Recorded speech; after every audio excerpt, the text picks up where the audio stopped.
Puji Tuhan, selamat pagi, salam sejahtera di dalam kasih Tuhan kita Yesus Kristus. Selamat bertemu kembali Bapak Ibu Saudara, sahabat Zero to Zero. Pagi ini saya ingin membagikan kebenaran firman Tuhan. Kita akan membaca kembali di dalam 1 Petrus pasal yang kelima, 1 Petrus pasal yang kelima, ayat yang ke-6 dan ayat yang ke-7. Ya. Demikian bunyi firman Tuhan. Karena itu rendahkanlah dirimu di bawah tangan Tuhan yang kuat, supaya kamu ditinggikannya pada waktunya. Serahkanlah segala kekhawatiranmu kepadanya, sebab Ia yang memelihara kamu. Seringkali orang tidak bisa membedakan antara pergumulan dan kekhawatiran. Bapak Ibu Saudara, sebenarnya pergumulan itu berbicara tentang penundukan diri kita kepada kehendak Tuhan. Contoh misalnya saat saudara memilih haruskah memberi pengampunan kepada orang yang membenci saudara, ataukah saudara akan terus mempertahankan kepahitan hati. Atau contoh yang lain, jikalau saudara mau berbuat baik, misalkan saja membantu orang lain, sementara saudara sendiri memiliki kebutuhan. Nah, saat orang datang untuk meminta pertolongan saudara, lalu di sana saat saudara mau memberikan bantuan itu, sedangkan saudara membutuhkannya. Itu contoh-contoh daripada bentuk pergumulan. Seperti suatu kali saya membutuhkan uang untuk belanja beras, saudara. Saya menjual 2 ekor ayam saya.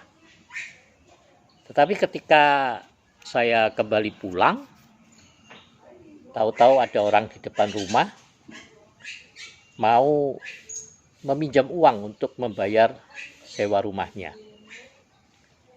Saudara, itu merupakan sebuah pergumulan bagi saya waktu itu. Rasa hati saya ingin menolak hal itu. Tetapi saya juga mau tunduk kepada kebenaran firman Tuhan, kepada kehendak Tuhan.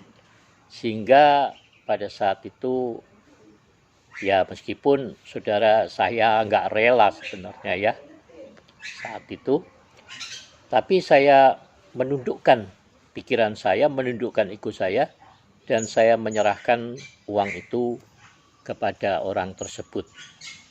Tapi jangan khawatir saudara, setiap ketaatan kita kepada Tuhan, Tuhan akan membayarnya lunas. Nah, malam harinya ada orang datang memberikan saya berkat lebih daripada penjualan ayam yang saya berikan kepada orang tersebut. Itulah pergumulan, saudara. Saat kita memilih apakah kita akan mempertahankan ego kita, ataukah kita mau menundukkan hati kita untuk mentaati kehendak Tuhan.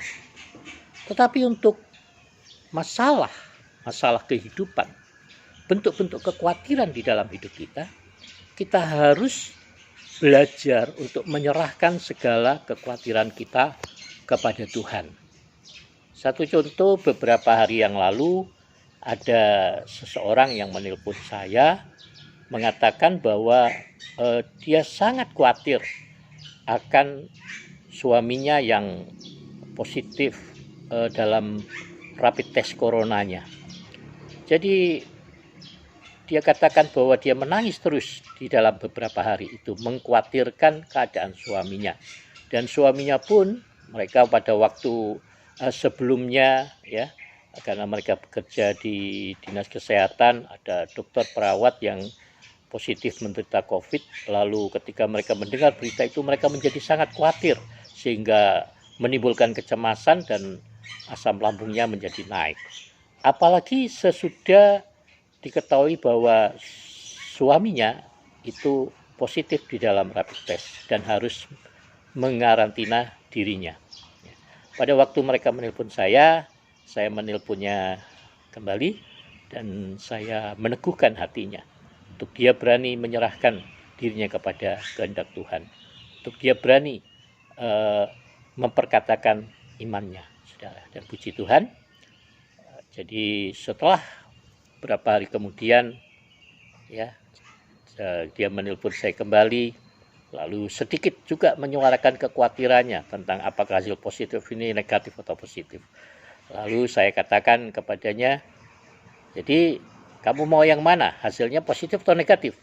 Dia katakan negatif, Om. Maka saya katakan, jadilah sesuai imanmu, hasilnya akan negatif. Dan puji Tuhan, 2 hari kemudian dia menelpon saya dan mengatakan bahwa hasil swabnya sudah keluar dan negatif. Bapak Ibu Saudara, mari kita belajar untuk menyerahkan segala kekhawatiran kita. Masalah-masalah dalam hidup kita tidak layak kita pergumulkan, tidak layak kita pikirkan, tidak layak kita terus-menerus memikirkannya, sehingga kemudian itu justru akan menimbulkan kecemasan dan asam lambung saudara akan naik. Jadi mari hari ini belajarlah untuk menyerahkan segala kekhawatiran saudara kepada Tuhan. Tetapi di dalam mentaati kehendak Tuhan, untuk mengerjakan hal yang benar, mengerjakan hal yang baik, mari kita belajar untuk memenangkan pergumulan kita dengan menundukkan diri kita kepada kehendak Tuhan di dalam kehidupan kita. Tuhan Yesus memberkati kita semuanya. Salam sejahtera dan salam sehat.